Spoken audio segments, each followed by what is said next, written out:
માળિયાહાટીનામાં રામ જન્મોત્સવની ઉજવણી કરવા માટે મીટિંગ મળી। આગામી તારીખ 17/4/2024 રોજ શ્રી રામ ભગવાનનો જન્મ ઉત્સવ નિમિત્તે ભવ્ય શોભાયાત્રા નીકળે અને ખૂબ જ ધામધૂમથી રામ જન્મોત્સવ ઉજવવા માટે બ્રહ્મ સમાજની વાડી ખાતે વિશ્વ હિન્દુ પરિષદ, બજરંગ દળ અને ગૌ રક્ષક દળના આગેવાનીઓને અને નગરજનોની એક મીટિંગ મળી હતી।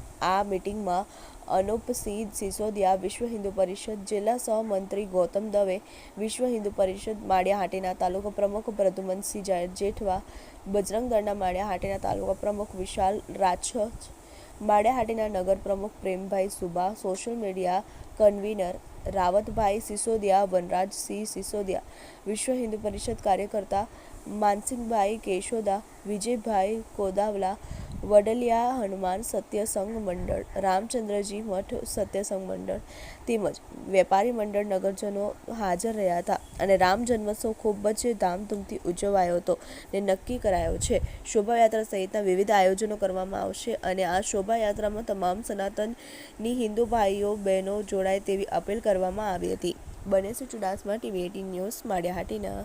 શ્રી રામ, મારું નામ ગૌતમ દવે, માળિયા તાલુકા વિશ્વ હિન્દુ પરિષદ માળિયા તાલુકા પ્રમુખ। આજરોજ બ્રહ્મ સમાજ ખાતે આપણે માળિયા નગર રામ જન્મોત્સવ શોભાયાત્રા નિમિત્તે મિટિંગ બોલાવવામાં આવેલ હતી। એમાં ખૂબ સારો એવો પ્રતિસાદ મળેલો છે। માળિયા નગરજનો, વેપારી મંડળ, તમામ લોકો, સત્સંગ મંડળવાળા લોકો હાજર રહ્યા હતા। તમામ નગરજનોનો આભાર વ્યક્ત કરીએ છીએ અને આવતી 17 તારીખે માળિયાની શોભાયાત્રા જે કેશોદ પછીની બીજી સૌરાષ્ટ્રની શોભાયાત્રા નીકળે એવો પ્રયત્ન માટે બધાએ અમને કોલ આપ્યો હતો અને રસ્તાની અંદર શરબતોથી લઈ અને રામચંદ્ર ભગવાન, લક્ષ્મણજી, સીતાજી આવું બધી બનાવવા માટે થઈ અને બધાએ અમને સાથ સહયોગ આપ્યો છે ઘણા લોકોએ। અને આવતા સમયમાં આપણી શોભાયાત્રા ભવ્યથી અતિ ભવ્ય નીકળશે અને જે લોકોને આ શોભાયાત્રાની અંદર ડીજે, રથ, રામ, લક્ષ્મણ, સીતા આવું બનાવવું હોય તો અમારો સંપર્ક કરે વહેલાથી વહેલા।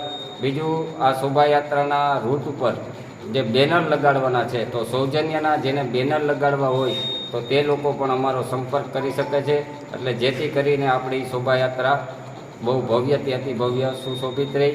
શોભાયાત્રાનો રૂટ જે છે તે વડલિયા હનુમાન મંદિરથી ચાલુ થઈ મેન બજારમાં થઈ અને જૂના મંદિર માળેશ્વર મંદિર પાસે રામ મંદિરે જઈ અને ત્યાં આરતી થઈ અને સંપન્ન થશે।